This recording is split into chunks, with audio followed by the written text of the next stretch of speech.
प्रार्थना है। जिनका प्रश्न है वो हाथ उठाएंगे।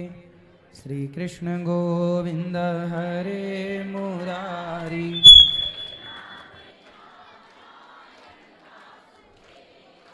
श्री कृष्ण गोविंद हरे मुरारी। बोलिए भक्त वत्सल भगवान। खड़े हो जाओ बेटा, इनको दे दो पाठक जी, खड़े हो जाओ। सब लोग बैठे रहो। हाँ, राधे राधे गुरुजी। जी जी, कैसे हैं आप? कृपा है। गुरुजी, मेरा ये प्रश्न था कि मेरी माता श्री जो है उन्होंने एक माला जो है खरीदी है, वो तुलसी की माला है। तो अब उन्होंने मतलब वो उसकी माला है, तुलसी की माला नहीं है, तो अब वो जो है तुलसी की माला खरीद ली है। नीम की माला थी पहले, तो वो नीम की माला से अब मैं जो है जाप कर सकती हूँ? तुलसी की माला ले लो ना बेटा। मैं भी तुलसी की माला ले लूँ? ठीक है गुरुजी। और मैं अपने माता श्री और अपनी बुआ श्री और चाचा श्री के साथ आई हूँ। मेरे पिताजी जो हैं वो किसी कार्यवश नहीं आ पाए हैं। वो कहाँ से आए हैं? रीवा MP। रीवा से हैं जी। अच्छा। रोज आपकी भागवत देखते बहुत अच्छा लगता क्या है। अच्छा लगा आपको? जो आप यूथ के लिए इंस्पिरेशन है, मतलब आप इतने अच्छे कार्य भी करते हैं और इतनी अच्छी बातें जो आप बताते हैं कि हमें जो है अच्छे मार्ग में चलना चाहिए, अच्छी संगति के साथ रहना चाहिए, वो सब मैं फॉलो भी करती हूँ। मेरे जो फ्रेंड्स हैं ना, भावनी, वो भी जो है बहुत अच्छे भजन भी करती है, और मेरे घर में भी सभी लोग आपका भजन करते हैं। खुश रहिए, भगवान का भजन करते रहें आप सब जी। भगवान कृपा बनाए। कोई प्रश्न है? नहीं गुरुजी, यही प्रश्न था। और गुरुजी, मेरे पिताश्री नहीं आ पाए हैं, उनका नाम श्री नीलेश श्रीवास्तव है। उनको आप राधे राधे बोल दीजिए। राधे राधे नीलेश जी। जी। खुश रहिए। और गुरुजी, मेरा भाई जो है वो आपकी बहुत अच्छी पेंटिंग बना के लाया है। अच्छा। हाँ, निकालो कुछ।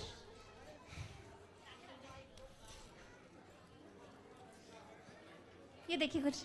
वाह, बहुत बढ़िया। श्रीमन नारायण गुरुजी। जय श्रीमन नारायण। बताओ। मैं आपको कुछ सुनाना चाहता हूँ कृष्णा जी के बारे में। सुनाओ। कृष्णा, क्योंकि श्री कृष्ण कहते हैं मैं कृष्ण हूँ, मैं राम भी, ब्रह्मा का लू स्थान भी, मैं कृष्ण का सुदर्शन चक्र और अर्जुन का मैं बाण भी, मानो तो मैं भगवान हूँ और ना मानो शैतान भी, मैं ही भरता जान सब में ले लेता हूँ प्राण भी, मैं महादेव शंकर भी हूँ और मैं भी हूँ हनुमान भी, बेचैनी का कारण मैं और मुझमें मेरे राम भी है, मैं रात को शीतल चांद बनूं और धूप के सुबह शाम भी, कलयुग देख तो रूप मेरा अब देख मुझे पहचान, अभी ये धरती घूमे बल से मेरे, आंखों में सूरज जो चमके रहता भीतर सबके मन की कृष्णा। वाह, रहता भीतर सबके मन की कृष्णा। सुंदर, खुश रहो। चलो और सबको मौका दो थोड़ा थोड़ा। यहाँ ले आओ माइक। किसका प्रश्न है? ये खड़े हो जाओ आप, सब बैठे रहो टुप्पी टाप। राधे राधे गुरुजी। जी। गुरुजी, मैं आपसे गुरु दीक्षा लेना चाहती हूँ। कल सुबह 8 बजे। मैंने ना पहले हमारे वहाँ पे गांव में भागवत हुई थी, तो वहाँ पे मतलब औरत थी, मतलब वो उन्होंने भागवत की थी, तो उनसे मैंने गुरु दीक्षा ली हुई है पहले, और मैं अब तक वो ही गुरु मंत्र जपती थी। आप मतलब ये बता दो भी, गुरु औरत को तो नहीं बना सकते ना?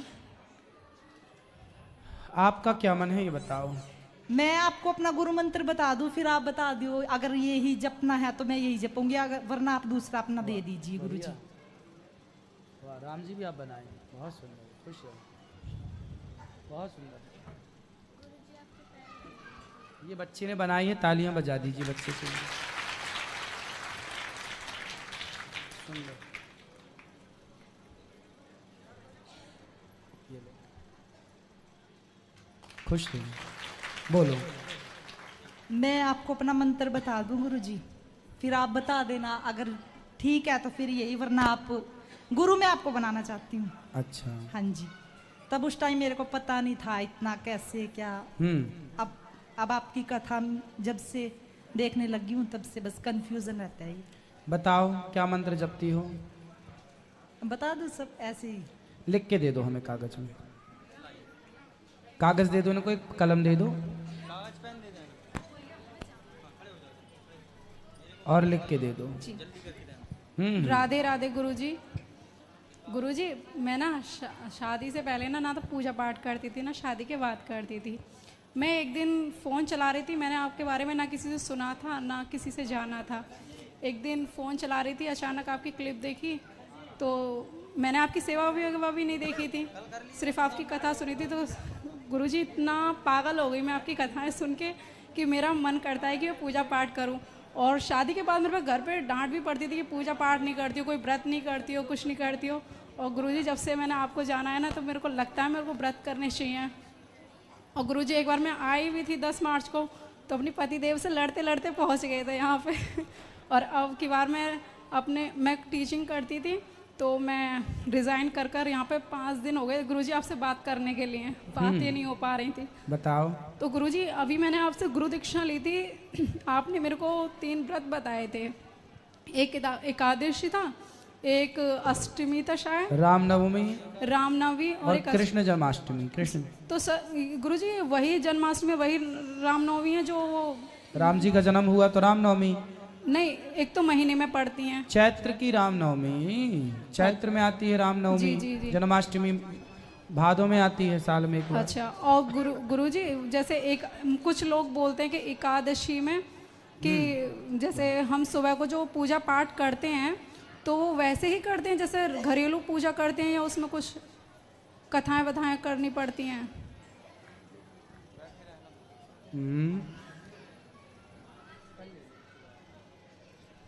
जी। जैसे हम एकादशी का व्रत, मैं फर्स्ट टाइम रह रही हूँ अपनी लाइफ में, जैसे मैंने व्रत रखा सुबह को, मैं टीचिंग करती हूँ तो 7:30 बजे स्कूल चली आती हूँ मैं। ठीक तो है, पूजा पाठ कैसे करूँ सुबह की? कोई बात नहीं, आप भगवान का ध्यान काम करते हुए ध्यान करते रहे, यही सबसे बड़ी पूजा। जब समय मिल जाए तो भगवान की सेवा कर लो। ये कह रहे थे कि जब अगली द्वादशी आए तो उस दिन ब्राह्मण वगैरह को भोजन देकर तभी निवाला लेना है।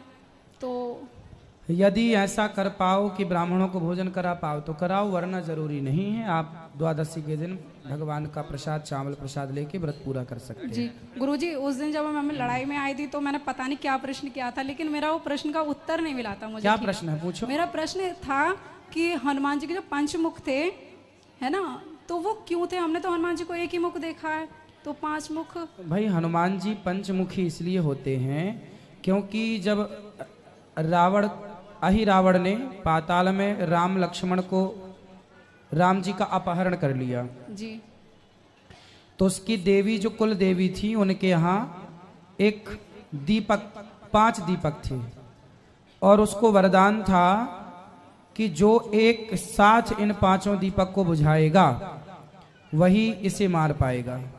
जी। तो हनुमान जी ने फिर एक साथ 5 दीपक कैसे बुझाएं? तो फिर हनुमान जी ने उत्तर की ओर मुंह किया तो 12 मुख हो गया। अच्छा।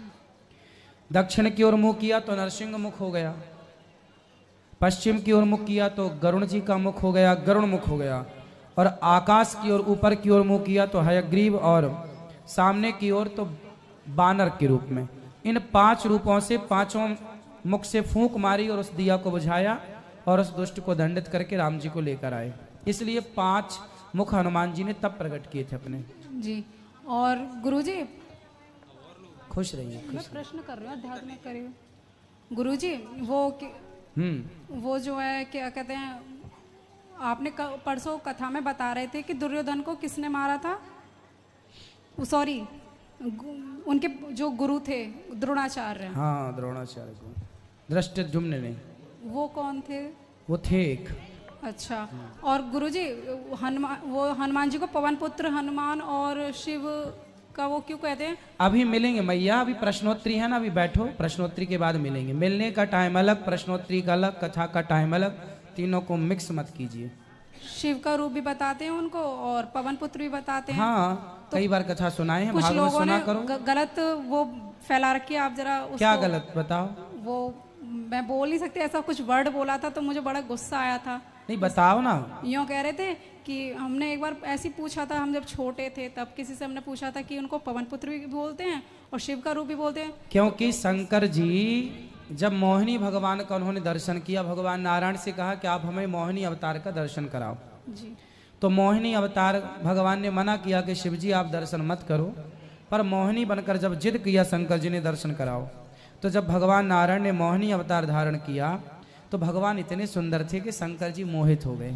और भगवान पर मोहित हो जाना कोई बड़ी बात नहीं। तो शंकर जी मोहिनी भगवान के पीछे दौड़े।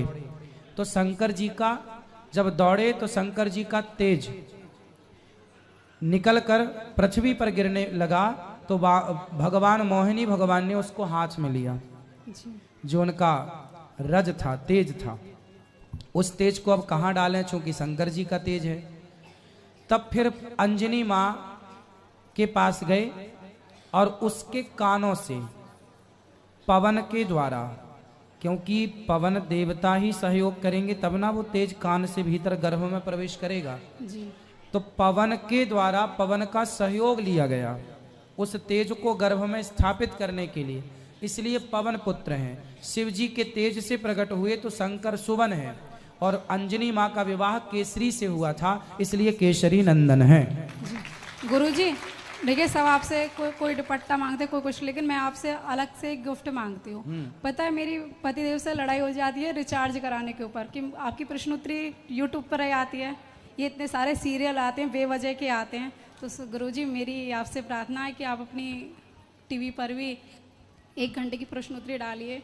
जैसे आज आपने वो कल साधना चैनल पर अपने एक वो दिया है कि लाइव उस पर भी चलेगी। तो गुरुजी आप प्रश्नोत्तरी टीवी पर गुरुजी बेवजह के सीरियल वगैरह को देख नहीं, बेवजह सीरियल तो ठीक है, टीवी वाले पैसा लेते हैं ना फिर हमसे। अच्छा गुरुजी, फ्री में थोड़ी चलाते हैं टीवी वाले। यूट्यूब पे तो फ्री में चलता है, यूट्यूब में पैसा नहीं लगता। टीवी वाले तो अभी 1 घंटे का मांगेंगे बहुत सारा पैसा। गुरुजी हमारे साथ ये भी आई हुई है, हमारी भतीजी, ये भी आपसे बहुत मिलजुल कर बहुत खुश हो रही है और ये भी पूजा करने लगी है। वरना इसे ताने मिलते थे जैसी तेरी बुआ थी ऐसी भतीजी है, तो ये भी पूजा नहीं करती थी। गुरुजी 2 बातें इससे कर ली कराओ। गुरुजी राधे राधे। राधे राधे। आपके चरणों में कोटि कोटि प्रणाम। खुश रहिए। मैं आपको एक भजन सुनाना चाहती हूँ। सुनाओ। मन में बसा कर तेरी मूर्ति, उतारूं मैं गिरधर तेरी आरती। मन में बसा कर तेरी मूर्ति, उतारूं मैं गिरधर तेरी आरती। बहुत सुंदर, बहुत बढ़िया, खुश रहो। चलो सबको मौका दो थोड़ा थोड़ा। इस तरफ ले आओ माइक। हाँ, 2 बच्चे को दो। हाँ राधे राधे गुरुजी। गुरुजी मेरा एक प्रश्न था। हाँ पूछो। राजरप्पा में मांस क्यों चढ़ाया जाता है? कहाँ? राजरप्पा में। कहाँ है ये? बिहार में ही होगा। बिहार में? झारखंड में। झारखंड में है।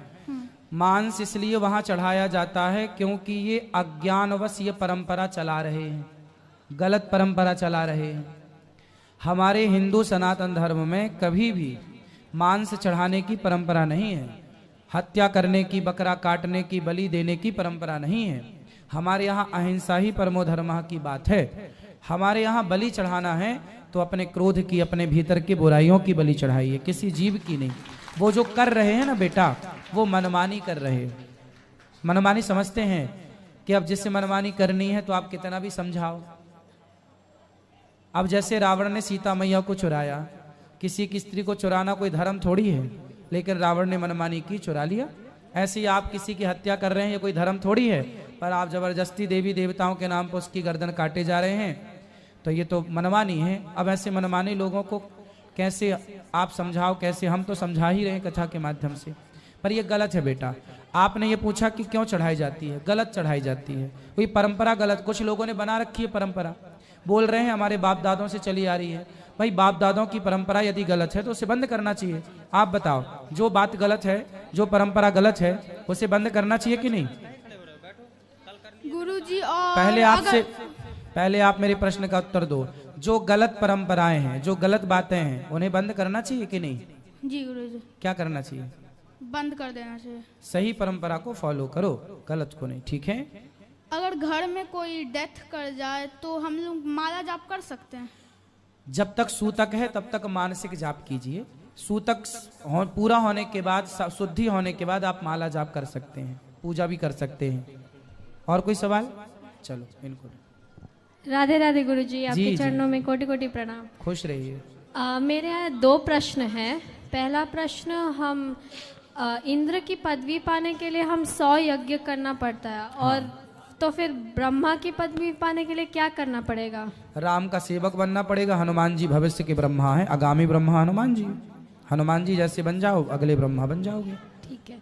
और दूसरा प्रश्न है कि सारे मंत्रों को हम 108 बार जप करते हैं, मतलब उस अंक का क्या महत्व है? क्यों ज़्यादा, क्यों कम नहीं, 108 ही क्यों? क्योंकि 27 नक्षत्र होते हैं और प्रत्येक नक्षत्र के चरण 4 होते हैं, तो 27 चौके कितना हुआ?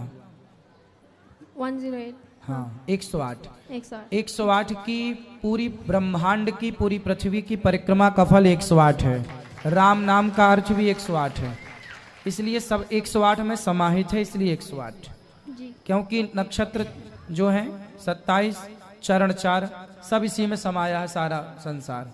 जैसे 52 अक्षर हैं, 52 अक्षर है ना, इन्हीं 52 अक्षर में सब कुछ समाया है। इंग्लिश में 26 अक्षर हैं, उन्हीं में सब समाया है। संगीत में 7 सुर हैं, उन्हीं में सब समाया है। ऐसे ये पूरी सृष्टि, पूरा ब्रह्मांड, सारी सब कुछ जब उस डीप में जाके देखेंगे तो सब 108 में ही समाया हुआ है, इसलिए 108। राधे राधे गुरु। राधे। जय श्रीमन्नारायण गुरु जी। जय श्रीमन्नारायण। गुरु जी, एक 2-3 प्रश्न मेरा है। हाँ एक तो है कि जरासंध के मुकुट जो है वो पहने हुए थे परीक्षित जी। हाँ, तो उसकी वजह से जो कली जो है उनके सिर पर बैठ गए। अगर वहाँ पर सोना नहीं होता उनके मुकुट पर या उनके शरीर पे कहीं भी, तो फिर कहाँ पर जाके बैठते? तो कल वो क्यों बैठता परीक्षित जी के ऊपर? फिर बैठते ही नहीं। तो फिर कहाँ बैठते? मतलब दूसरे किसी कहीं नहीं। जहाँ बेईमानी से कमाया हुआ धन है वो तो परीक्षित ने दे ही दिया कि आप यहाँ रहो जहाँ बेईमानी से कमाया हुआ धन है जी। पर परीक्षित जी ने यदि वो मुकुट नहीं पहना होता तो ये होनी ही ना होती जो हुई श्राप इत्यादि लगने की, ये घटना ही ना घटती ना। अच्छा। वो मरा हुआ सांप ना डालते संत जी के ऊपर तो श्राप ना मिलता। अच्छा। और एक चीज़ था गुरु जी की ये जो आप ये जो एक चीज़ मुझे अनुरोध एक था कि ये राष्ट्रीय संगीत जन गण मन अधिनायक जो है वो क्या यहाँ शुरू होने से पहले सत्संग क्या बजाया जा सकता है या तो आखिरी में हो सकता है क्या? क्योंकि आपने जब जब राष्ट्रीय की बात बोलते तब हम सीना चौड़ा हो जाता है, बहुत गर्व महसूस होता है। अगर ये चीज़ अगर आश्रम का मतलब सत्संग स्टार्ट होने से पहले या आखिरी में बोला जाए तो मुझे लगता है बहुत अच्छा होगा। ये आपका ऊपर डिपेंड है। आप अगर अच्छा है, अच्छी सलाह है आपकी, बढ़िया है। क्योंकि जब आप बोलते हैं तो बहुत गर्व महसूस होता है कि भारत के नाम में बोलते हैं आप। अब इसको शुरू करेंगे, वंदे मातरम। ठीक है, हाँ ठीक है, शुरू करेंगे।